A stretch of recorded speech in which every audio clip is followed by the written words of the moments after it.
Iya. belum ada begini, kegiatan bahwa kita ini yang sifatnya hampir semuanya fungsional, ini adalah korban dari sebuah kebijakan pusat tentang otonomi daerah. Otonomi daerah dengan Undang-Undang 32 tahun 2004. Ini adalah produk 10 tahun yang lalu dan hasilnya luar biasa, sangat menimbulkan raja-raja kecil. Kita tahu bahwa ada bupati yang sampai menutup bandara, itu sudah keterlaluan luar biasa. Ini contoh-contoh kasus. Maka dari itu, kita sebenarnya di pelaksana kita di daerah, Pak Roni, ini adalah korban. Otonomi daerah itu adalah sebuah kekuasaan pusat yang dialihkan kepada daerah. Ternyata apa? Karena kondisi daerah itu berbeda-beda kemampuannya, mengakibatkan apa? Terjadi sebuah tarik ulur. Itu Pak Roni dinas kesehatan, semuanya diatur oleh Menteri Kesehatan, Pak. Itu adalah orang pusat. Kami ada di DPR itu yang mengatur adalah Kemendagri. Semuanya di daerah itu diatur oleh pemerintah pusat. Maka saya sepakat bahwa ini penting, bahwa di daerah itu penting diatur oleh pemerintah pusat, oleh karena kemampuan daerah itu berbeda-beda. Itu menanggapi tentang persoalan ini. Yang kedua, terkait dengan PP 41 dan PP 38, sebenarnya kan induknya di Undang-Undang 32 ini. Saya sepakat dengan Pak Roni bahwa di PP 41 sudah jelas sekali antara urusan penyelenggara kesehatan. Saya sepakat bahwa ini adalah domainnya dinas kesehatan kalau di daerah. Dan bagaimana menanggapi tentang kekhawatiran nanti rumah sakit itu menjadi menjadi UPT? Ini sebenarnya di dalam PP 41 di ayat pasal 15 sudah jelas, di situ diatur tentang lembaga teknis daerah.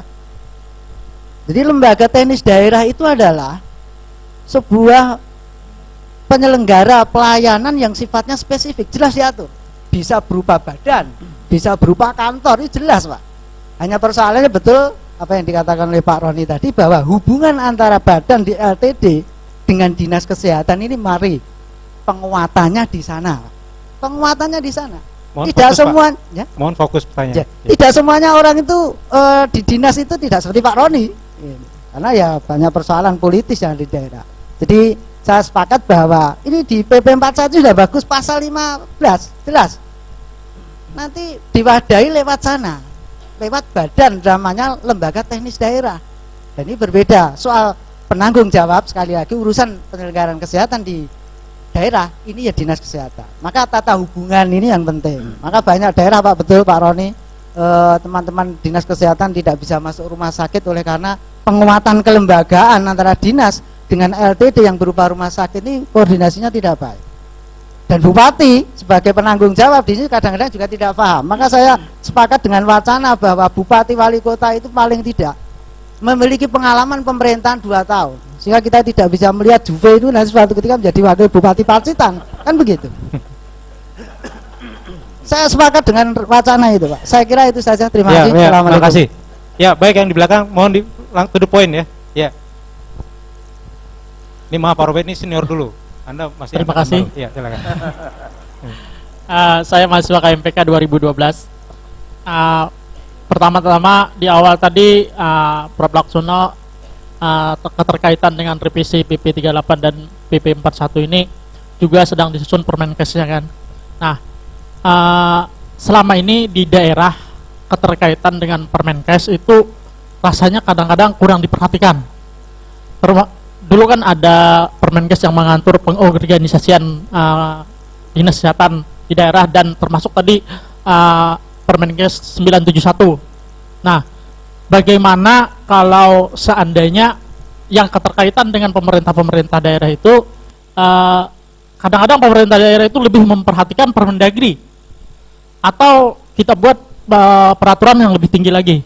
Nah, nanti pelaksanaannya dibikin perda secara teknisnya. Karena apa? Karena kan perda ini kekuatannya secara hukum ya kuat, karena di peraturan menteri, di hierarki tata urutan perundang-undangan itu tidak ada, sementara perda ada. Itu sesuai dengan Undang-Undang nomor 12 2011 kalau tidak salah. Jadi alangkah bagusnya ada peraturan yang lebih tinggi supaya Pemda itu benar-benar memperhatikan berkenaan dengan hal tersebut. Yang kedua tadi Pak Slamet kan masalah pusat sekarang masih seperti sentralistik kan. Nah, kalau memang hal itu terjadi, kalau kita lihat contoh kalau di subsistem pembiayaan misalnya, dana-dana pusat itu kan yang turun ke daerah tadi sudah dijelaskan, ada dana TP dan dekon dan sebagainya. Nah, kalau ke depan itu memang akan dijadikan dana DAK, misalnya termasuk dana BOK, itu akan lebih bagus. Jadi nanti terkait dengan revisi PP 38 itu langsung saja, misalnya antara pembagian pusat, provinsi dan kabupaten, misalnya untuk pusat wajib mengalokasikan DAK kepada seluruh kabupaten kota sesuai dengan kebutuhan dan kapasitas fiskal masing-masing. Nah, untuk provinsi yang mempunyai kewenangan sebagai koordinasi, pembinaan dan pengawasan, yang mana hal tersebut juga sesuai dengan kewenangan gubernur sebagai wakil pemerintah pusat di wilayah provinsi. Jadi tugasnya seperti itu, pengendalian, termasuk pengendalian dan evaluasi. Sementara kabupaten kota diminta membuat misalnya keterkaitan dana DAK tadi, merencanakan dan penggunaan dana DAK itu sesuai kebutuhan daerah masing-masing. Jadi selama ini kan DAK itu juga ada menu-menu dari pusat yang harus kadang-kadang semua daerah tidak membutuhkannya, tidak sama. Karena di Indonesia ini ada disparitas geografis, disparitas fiskal, dan sumber daya lainnya. Bagi daerah Jawa misalnya fasilitas kesehatan ya tidak perlu lagi fisik-fisik itu. Tapi bagi daerah-daerah timur ya istilahnya wajib dipenuhi. Demikian. Kemudian yang ketiga, baik, karena keterbatasan waktu ya, saya ya, mohon ya. Jadi, makasih Pak. Ya, silakan Mbak Putu. Ya. Terima kasih Pak Dwi, moderator ya. Saya ini karena seminar ini di-streamingkan via website Arsada dan juga website manajemen rumah sakit, jadi ada peserta di luar sana yang ingin bertanya tapi karena tidak bisa lewat line telepon menitipkan pertanyaannya ke saya, yaitu Bapak Rahmat DS dari sebagai ahli hukum kesehatan di Fakultas Hukum UGM. Beliau menanyakan bahwa beberapa hal, yaitu yang pertama terkait dengan NSPK itu seperti apa nanti penjabarannya. Kemudian bagaimana dengan sinkronisasi dengan peraturan-peraturan yang lain. Lalu juga terkait dengan mungkin bagaimana, apakah akan diperkuat lagi peran dinas kesehatan itu yang ada di PP yang sudah ada sekarang, perubahannya itu akan mengarah kemana? Karena kelihatannya masih kuat sekali dorongan untuk membawa rumah sakit kembali ke dinas kesehatan. Seperti itu. Terima kasih. Baik, terima kasih Mbak Putu yang menyuarakan dari, ya betul, acara ini di live streaming ya, jadi bisa diakses di mana saja. Kami persilakan nih, pertanyaan banyak Pak Roni namanya nih. Ya, silakan, mungkin bisa dibahas ya. Terima kasih. Iya, terima kasih. Memang otonomi daerah ini yang punya tanggung jawab adalah partai politik. Selama partai politik itu tidak mempunyai tanggung jawab, maka dia akan menugaskan kader-kadernya ya seadanya aja.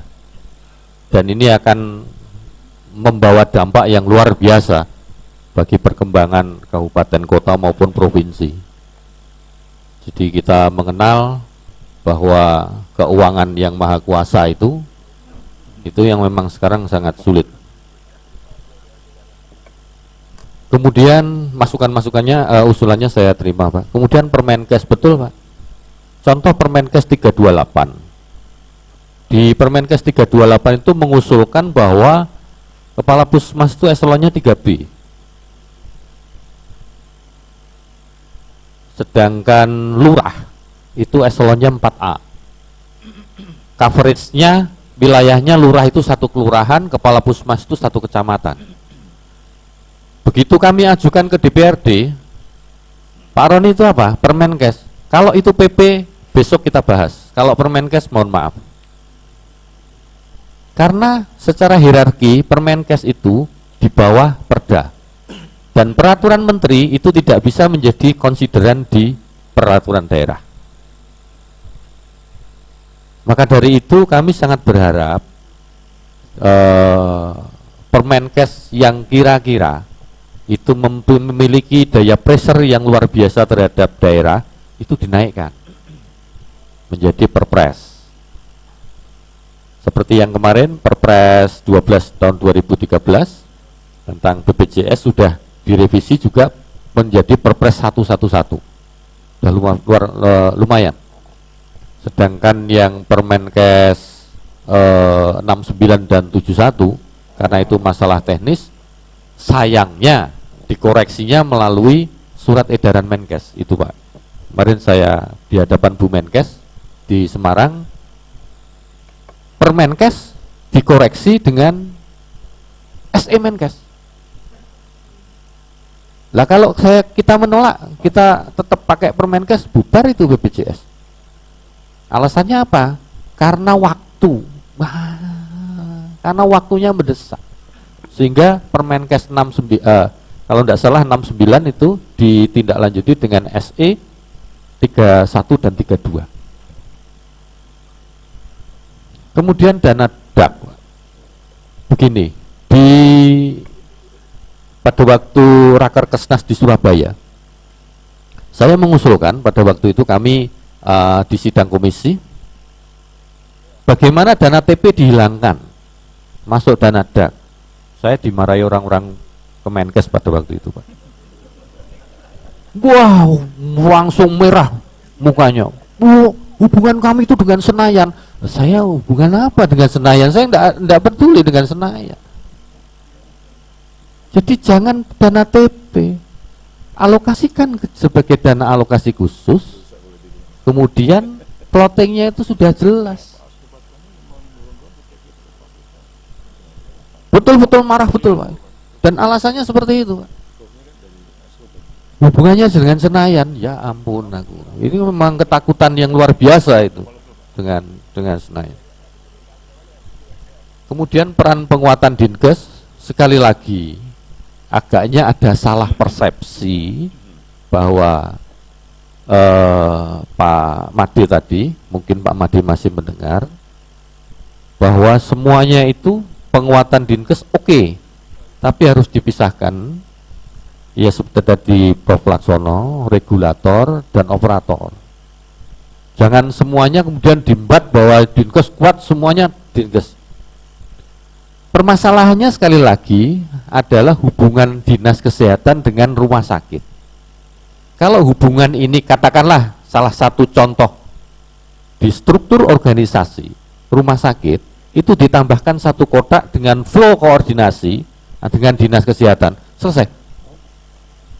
Dengan tidak ngobrak-abrik aturan-aturan yang lain-lainnya, selesai, ada koordinasi. Bagaimana posisi direktur rumah sakit dengan bupati lewat sekda sudah jelas. Nah kemudian diatur posisi direktur rumah sakit dengan kepala dinas kesehatan, tambahkan satu kotak, menyelesaikan masalah. Flow-nya tentu bukan flow komando, tetapi koordinatif. Dan sekali lagi saya mengusulkan Dewas ex officio itu masuk, wes, gitu. Demikian Pak. Terima kasih Pak Roni. Pak Selamat ada tanggapan singkat saja? Oke, mungkin garis besar aja. Jadi sekali lagi memang ini masa transisi dari era sentralistik menjadi otonomi daerah yang belum selesai nih. Jadi ini adalah apa ya, asbabul nusulnya yang sehingga seperti ini. Tapi dari kacamata demokrasi inilah keberhasilan kita itu. Jadi ini ada suatu kegiatan besar dua sekaligus di Indonesia yang luar biasa, yaitu demokratisasi dan otonomi daerah. Sekaligus itu. Ini barangkali yang sehingga di pusat juga masih gampang, di daerah juga belum paham. Ini barangkali yang inilah konsekuensinya. Nah, sekarang tidak boleh disesali, harus tetap diperkuat tadi, tapi masalah-masalah ini kita selesaikan. Tapi yang penting bagaimana tujuannya untuk mensejahterakan rakyat tadi. Oleh karena tadi Kementerian Kesehatan mensiasati hal-hal yang sifatnya sito yang harus segera dibuat, membuat suatu PP Perpres itu luar biasa lamanya itu, sehingga dengan Permen tadi barangkali masih ada bupati yang masih mau kan itu ya, kira-kira begitu ya. Nah ini barangkali yang harus cepat tadi, tidak boleh menunggu nanti dari rapat berikutnya, sehingga perkuatan berikutnya adalah kita kontak dengan Kemendagri, membuat satu semacam SKB. Yang terakhir adalah BPJS ini, direspon supaya nanti Puskesmas itu setelah mendapatkan kapitasi tadi di-store ke daerah, kas daerah, maka ada edaran Menteri Eki supaya Puskesmas segera jadikan BLU begitu. Ini hal-hal yang sifatnya responsif tuh. Tapi ini yang harus berikutnya harus bentuk sistemik tadi. Karena kalau sudah sifatnya edaran tadi masih ada yang mau, ada yang tidak tadi. Ini barangkali yang tambahan dari saya, terima kasih. Baik, terima kasih. Pak Made barangkali ada tanggapan sedikit secara singkat? Iya. Singkat saja Pak. Iya. Saya lihat krusial isunya adalah hubungan rumah sakit dengan dinas itu. Emang gini aja saran saya Pak, gini aja saran saya. Karena ini nanti akan, karena kami yang nyusun kebijakan, jangan sampai salah buat kebijakan. Barangkali dari forum ini dari Pak Laksono bawa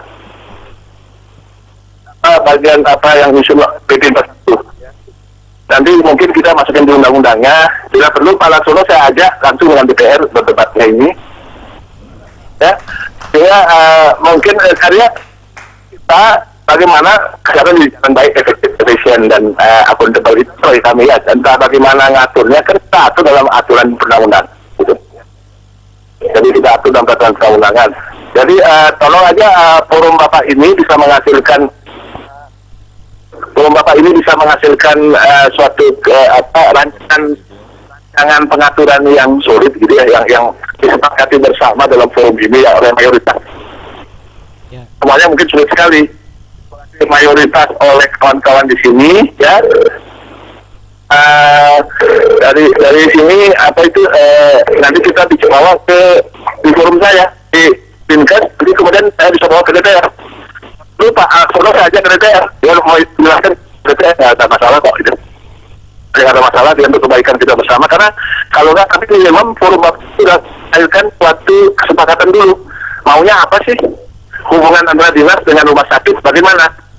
Ini harus jelas jalur segala aspek manajerialnya jelas, pelayanannya jelas, hubungan antara manajerial itu disahkan semua, nanti itu yang kita masukkan dalam ya perlu di undang-undang atau di PP 41 lah paling sedikit nanti, atau di kita sebutkan nanti sama atau yang ini habis ini kan ada penyusun PP kita nanti ada suatu ini Pak, ada suatu yang jelas, konsep yang jelas nanti kita uji bersama gitu aja, gampang-gampang aja Pak.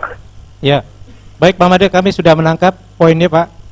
Terima kasih banyak Pak. Ya, ya terakhir Pak Laksono mungkin sebagai penutup ini untuk ya, benar-benar terima kasih Pak Made ya atas kesempatannya dan juga penghormatan bagi forum ini untuk sedikit banyak bisa membantu tim Pak Made untuk ya barangkali ada hal-hal yang positif dari pertemuan ini. Kami siap untuk memberikan masukan tertulis ataupun lisan, dan minggu depan kita ketemu tanggal 27 di Hotel Pometo di Jakarta ya.